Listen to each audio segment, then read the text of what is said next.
Today I'm reacting to your Monday Night Raw Hot Takes. Hot Takes is a weekly video series where I give you all a platform to be able to voice your thoughts, whether those are good thoughts, bad thoughts, or everything in between about the world of professional wrestling. So if you'd like to be featured in the next episode of Hot Takes, make sure that you're following me over on X because I ask for your hot takes there after every episode of Raw, Smackdown, and every single WWE Premium Live event. And if you are looking for my full review of this huge episode of Monday Night Raw, it's already up and available over on patreon.com/SantiZab.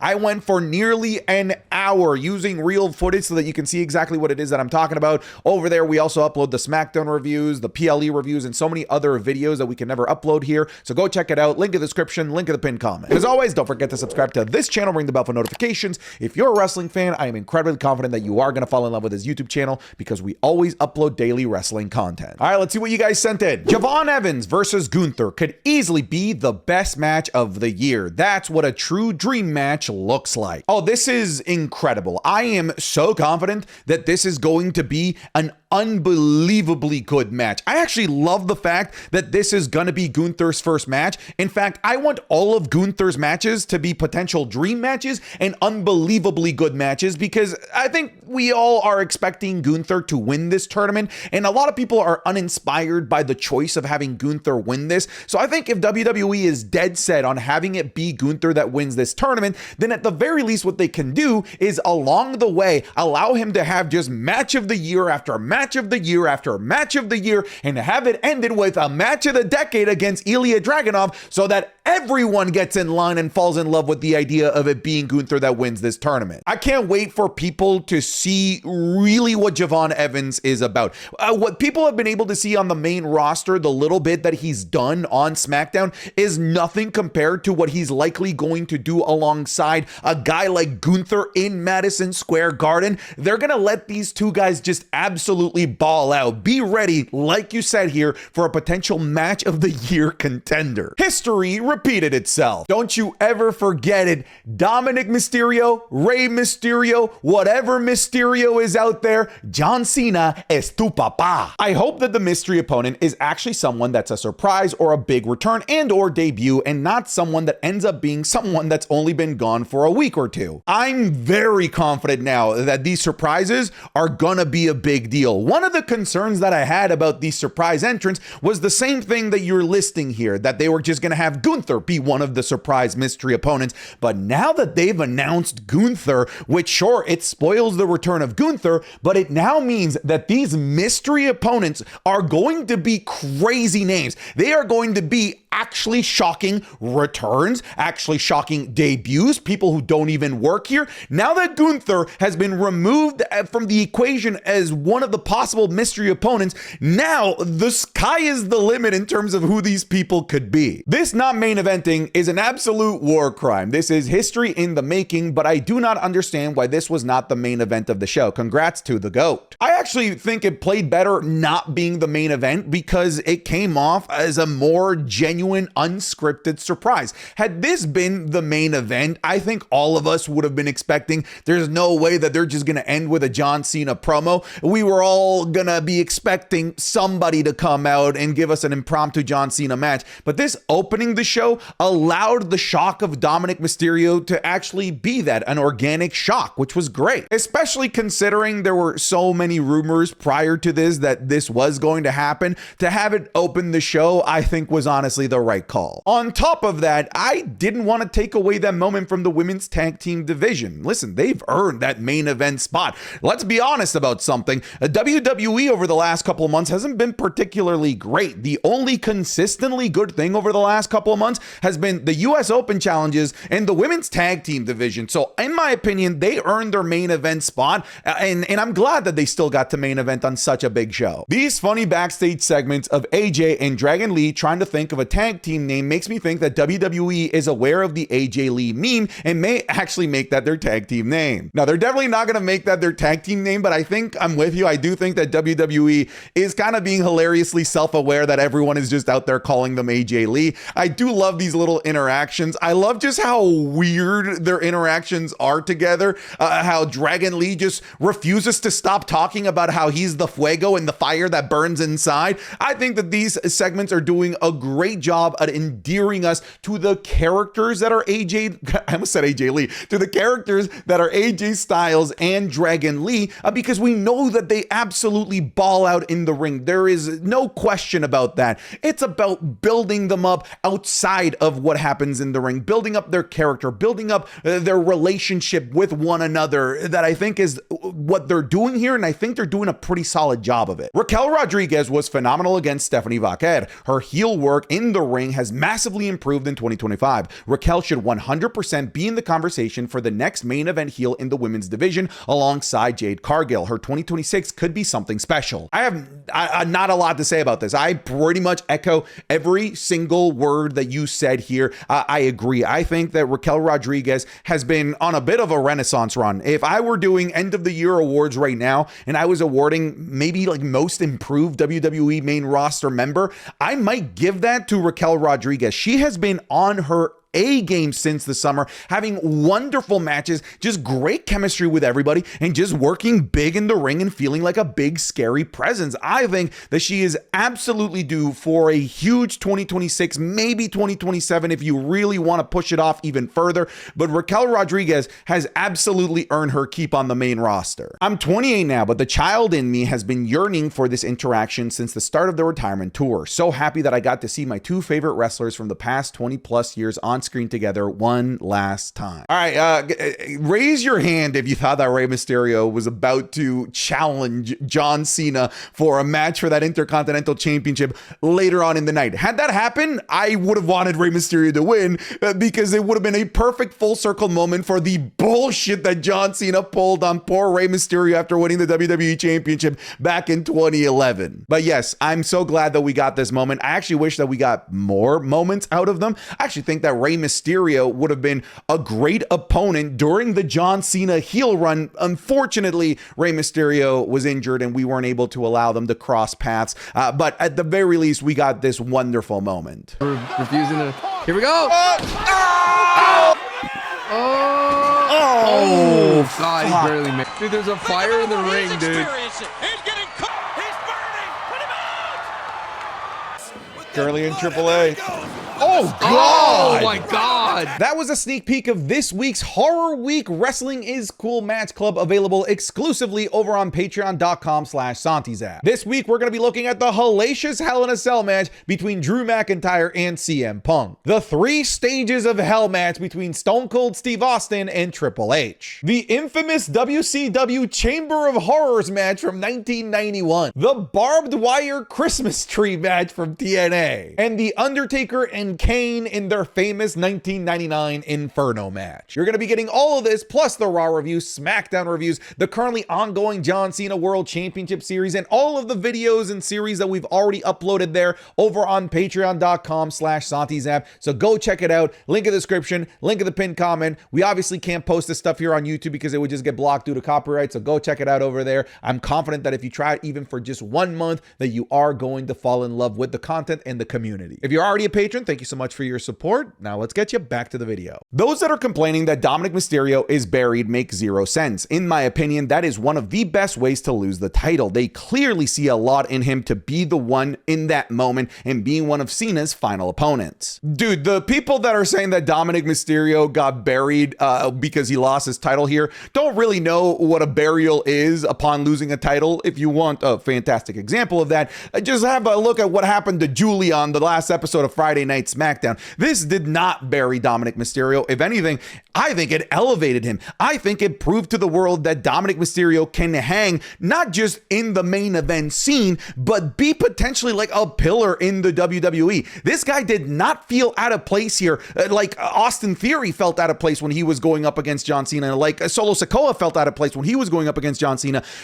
Dominic Mysterio just looked like he straight up belonged there. Like that is where he needs to be. And it makes sense now why they have him in AAA, being in the main event of AAA, to learn how to be a cornerstone of a company so that once he's done there, he can be a cornerstone of the main roster. I think that in this loss, the person that was elevated the most wasn't even John Cena winning the IC title or becoming Grand Slam. It was Dominic Mysterio. Sure, if this was 2011 and John Cena had won the way that he did by no-selling the 619 and the frog splash and going full Super Cena into an AA, that would have been some BS, and everybody would have hated it, but this is Cena's retirement. Like, this is a totally different context. This is a totally different landscape. This isn't 2011 anymore. John Cena didn't need to become a Grand Slam champion. In fact, it takes away from the Never Seen 17 moniker. I mean, I disagree with your last statement. I don't know how it takes away from the Never Seen 17 moniker. I would love for you to explain something that absolutely makes no sense, because I don't know how just because he's this, now all of a sudden the clearly bigger thing, which is the most world championships in the history of the WWE, all of a sudden gets diminished. I think that that's a ludicrous, ridiculous thing to say.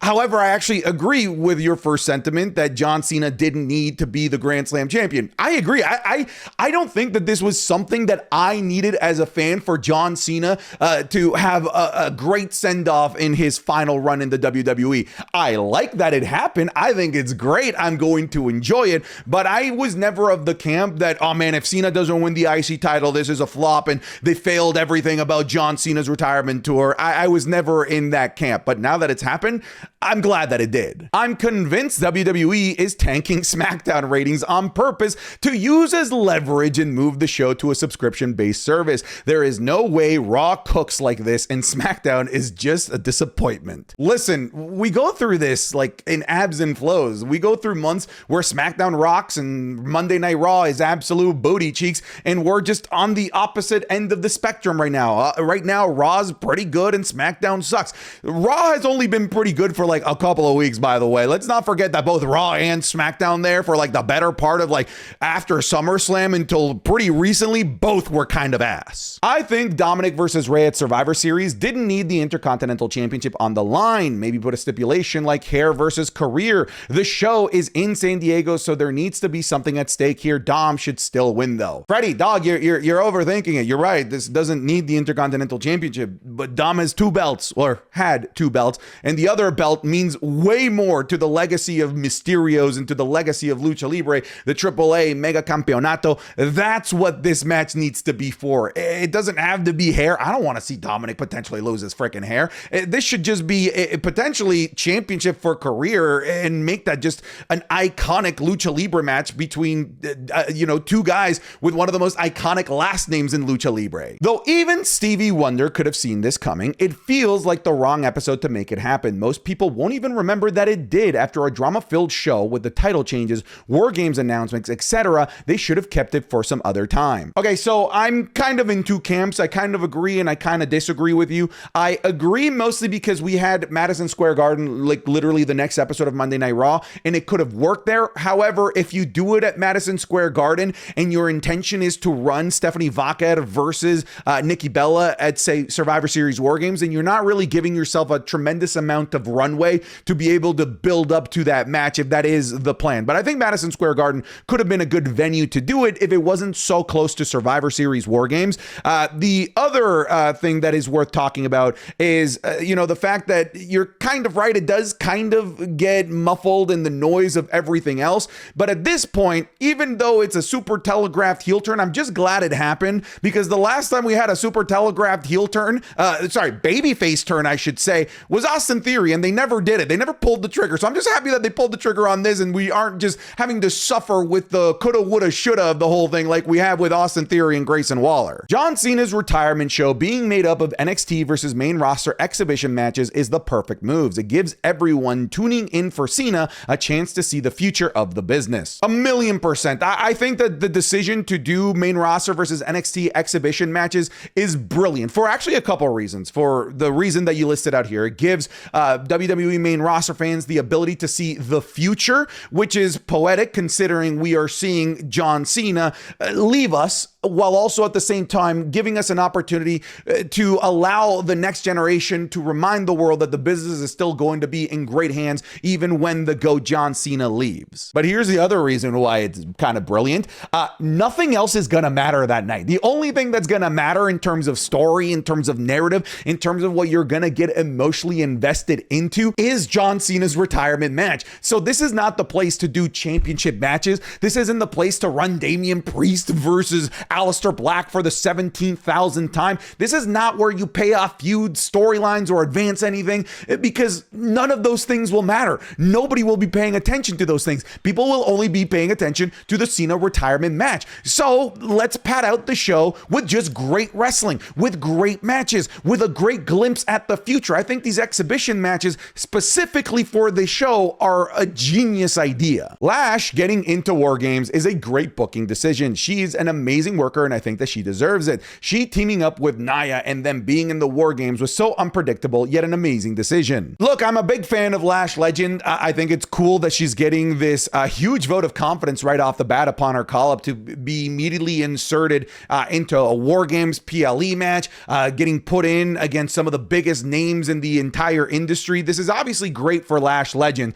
Sure, it's unpredictable that they're being added to the War Games match, but it also just makes no sense for them to be added into the War Games match. Like, why would they team up with the Kabuki Warriors? There's no relationship there. That's the thing right now with the War Games matches. They're just sort of happening for the sake of happening. And unfortunately, when I look at the women's, it's so egregiously just happening because it's this time of the year for War Games to happen. There's no narrative. There's no reason for these women to have to pay off this feud in such a violent match. It's just not justified. The feud has not justified the stipulation, and I think that's a shame. Now that John Cena is the Intercontinental champ, I believe that the best way for him to get value as champ and drop it is by issuing an open challenge next week, so that way he gives the young stars the opportunity to show their work and talent. I kind of disagree here. I think that that's what the retirement show is going to be for, allowing the young talent that you're talking about to be able to be showcased. I think that he should go into his retirement match as Intercontinental champion, and let's make the retirement match for the Intercontinental championship, giving us some added stakes as well. So whoever walks out of there will have a physical manifestation of being the one to retire John Cena with that Intercontinental championship. Welcome back, Rhea and Io. So glad that they're back, and I'm so excited for War Games. This babyface team is amazing. I can't wait to see how well they work together. Sure, great that they're back. And again, kind of going back to the Lash Legend and Nia Jax thing, you ask, I can't wait to see how well they work together. Like, why are they even working together? They have no connection. There's no relationship here. Like, I don't get it. Again, I feel like both men's and women's War Games matches just have not been, in terms of their feud, have not justified the stipulation. And whether it's the babyface or the heel side of things, both teams just sort of seem like they're being made for the sake of being made. Well, it looks like now that John Cena is holding a title, that last time is now tournament winner is highly likely to be the next Intercontinental champion. If the rumors of Gunther versus John Cena being the final match are true, expect Gunther to hold that title for at least a year. I know I'm not necessarily sold on that. I kind of like the idea of, if it is Gunther, for Gunther to win that Intercontinental championship and then take it to WrestleMania and then lose to Sheamus at WrestleMania. I know people are kind of liking the idea of Sheamus winning and Sheamus becoming Grand Slam off the back of John Cena. That would work too, but in my opinion, nobody gave a shit about Sheamus winning the Intercontinental championship and becoming Grand Slam up until he started feuding with Gunther for the damn thing. So to me, it's a better full circle storyline if Sheamus becomes Grand Slam off the back of Gunther as opposed to the back of John Cena, if you ask me. Seriously, both champs in War Games again. The Vision needs to win at War Games, but how do you do that with the champions looking weak? Or maybe they have Braun pin Punk to get a title shot and win. Yeah, like, to me, this is such a lose-lose. You know what the simple solution is here? Just don't have Cody Rhodes be in this match. Why is he in this match? We've already talked about the women's matches and their teams just feeling just random hodgepodge of like, yeah, sure, it's War Games time. Let's put these random groupings of people that have no chemistry or no relationship to one another, no story narrative tying them together. Let's put them on a team and put them up against each other. That kind of goes here with Cody Rhodes. Why is he here? He literally cut a promo a couple weeks ago saying that he's done with the drama of Monday Night Raw, that he's here to focus on Friday Night Smackdown. And then here he is getting put into the drama of Monday Night Raw against the faction that he doesn't even feud with. Why is he here? It just, again, it feels like they're just making shit up on the fly and not actually putting in effort in terms of creating a narrative to justify the War Games match. All they're doing is putting in teams together for a War Games match because it's that time of the year. Again, I'm sounding like a broken record, but it's the same thing for both the men and the women. I also, like you said, I think think it's a terrible idea to have both champions be on the same team like they did with the women last year. It's catch-22, right? You either have both of the champions look weak, or you just go with the obvious option of having the two champions win. Like, I just think it's a lose-lose. I think the best thing LA Knight fans can hope for is LA Knight winning the tourney and then winning the Intercontinental title and retiring Cena. While it isn't what we want for LA Knight, we would get some bangers with him facing Rusev, Sheamus, Penta, Finn, and Dom. Why are you saying this like as if this is settling? First of all, this would be enormous for LA Knight, and he doesn't deserve this. LA Knight, in his last interaction with Cena, clearly wanted to do nothing with it, preventing Cena from raising his arm and giving him that rub. So I don't even think LA Knight should be in this tournament based on his last interaction with John Cena. That's hilarious that you think that this is settling. Oh, you know, he's not going to win the world title, so let's let him retire the greatest of all time and win the Intercontinental Championship off his back. Yeah, fucking right, dude. If Rusev versus Damian would have happened on a random episode of Raw and not in this tournament, Damian wins 10 out of 10 times. He seems to always be protected from clean losses. Yeah, you're probably right. I will say I'm a little bit surprised that there wasn't any run-ins or shenanigans in this match. I was fully expecting Aleister Black to get involved in this match to further the feud that they've been doing on Friday Night Smackdown. But I mean, for all intents and purposes, Rusev basically won clean. Sure, he attacked the eye, but like, hey, I guess that was fair game. In classic WWE fashion, right? They did the whole nerfing of the ribs, nerfing of the knee, but for Damian, it's just the nerfing of the eye. They're just afraid of these guys taking clean losses, and I don't get why. The Vision feels much less intimidating with Logan Paul standing in the middle. Look, I'm fine with Logan Paul being part of this, whether it's temporary or full-time. It gets my green light. I did think that this visualization was a little bit weird. Like he's summoning them, like he's kind of their leader, when basically his promo said, hey, I'm a little bitch and I don't want the smoke from these guys anymore. So if anything, he should kind of be like their little minion, don't you think? Meanwhile, he's out here summoning like a freaking Yu-Gi-Oh card, Paul Heyman and Bronson Reed and Braun Breaker, as if he's Yu-Gi, as if he's the leader of all of this. Kind of nitpicking. I just think that the visualization of this was a little bit weird when the whole vision that he's seeing is just him falling in line to them. So it's just a little bit odd to see them follow him. It may be a long shot, but I genuinely think that Maxxine is winning the title next week with the help of AJ Lee, because the past 2 weeks,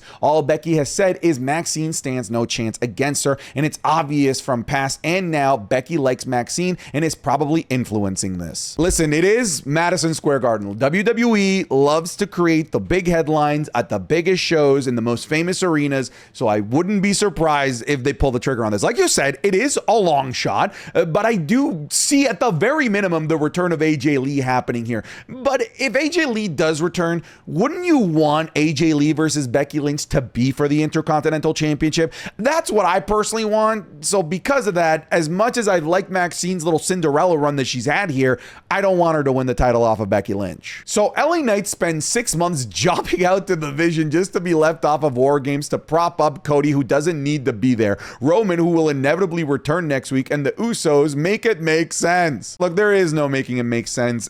To me, it's clear as day that LA Knight is being punished, being left off of TV, being left off of War Games, getting put into a commercial break promo where he gets cut off, and now he's going to be in the tournament with a mystery opponent that's probably going to eat him alive. Look, I don't know if he is or not, but as a fan, just outside looking in, it looks like he's in the doghouse. It looks like he's being punished. For what? I don't know. My guess is obviously him holding the sign, but we'll never truly know. It's just what it feels like, because you're right. LA Knight should 100,000,000% be in this match. He has way more connection to the heels here, including Logan Paul, than Cody Rhodes. So why is Cody here and not LA Knight? Well, because Cody Rhodes is the bigger name and LA Knight is probably in the doghouse. Io Sky is going to be in another War Games match. You know what that means. I think they need to add Trash Can Io Sky to WWE 2K, if you ask me. I also think it's pretty cool that she's been in every main roster War Games match. I don't know if she's been in every women's War Games match. If you include the NXT one, she's been there too. But yeah, at this point, she's a staple of War Games. I'm certain that Oba Femi will be LA Knight's mystery opponent this SmackDown, as if LA Knight isn't getting punished enough, being left off of TV for a week, his War Games spot being taken, and getting his commercial break promo cut off. This will be Knight's last punishment. Dude, it's such a just terrible situation for LA Knight. He's either going to get like an Oba Femi and get completely eaten alive, or get put up against a comedy act in Joe Hendry and lose. Like, LA Knight is clearly being punished. We already talked about this, but I do think it would be so obvious that he's getting punished if he just gets absolutely physically fed alive to Oba Femi. I'm so happy that the Kabuki Warriors won the women's tag team titles for the third time on Raw Netflix main event. They deserve the huge appreciation for what they do. They truly are the face of the women's tag team division. I agree. Like I've already stated, I'm glad that they got the main event, and I also think that this is the correct choice, right? If you want to build Asuka as this super dangerous heel like they have here over the last couple of months, then you need to prove to me that she is this dangerous heel, that she can win major matches, that she is at the top of her game by beating other people that are at the top of her game, and that Kairi Sane is making the correct choice by aligning herself with this dangerous evil power that is Asuka. It's the correct choice overall, and I also think it's the correct choice to take the titles off of Charlexa. We'll talk about that here in just a second. Intercontinental Championships, it's a good thing. We are the greatest wrestlers of all time. It's not just us saying it. Everybody says it. Sports Illustrated says it. Bleacher Report says it. Triple H says it. This wasn't actually a submitted hot take. I just thought this was a hilarious tweet from Becky Lynch. It is some real goat shit, isn't it? Nikki Bella heel turn. OMG, I called it. What? You called it? What else have you called? Have you called the fact that at some point today it'll probably be 3 p.m.? Did you call that I'm going to breathe? I did breathe. Did you call that? Yeah, we all saw this coming. I'm sorry, you didn't call this. What's next for these two? Because honestly, I think that both of them have something huge coming. Charlotte probably in the main event picture, but what about Alexa? If you think about it, in this entire reign, Alexa was the one always protected, not Charlotte. As I was saying, I think it's the correct choice for them to lose. Not because they weren't great champions. I actually think that they had plenty of runway left to do more great things as women's tag team champions, but because there's two other desolate wastelands that need these two even more, the Women's United States Championship picture and the WWE Women's Championship picture. Both of those divisions are absolutely dead. There's nobody in there, and they need an injection of talent, and having Charlotte Flair and Alexa Bliss being injected into either of those divisions is a jolt of life that those divisions desperately need. I honestly wouldn't be surprised if one of the upcoming PLE matches is probably a triple threat. Jade Cargill versus these two for the WWE Women's Championship. All right, everybody, thank you so much for submitting in your hot takes. I'll see you guys in the next one. Take care. Goodbye. Get out of here.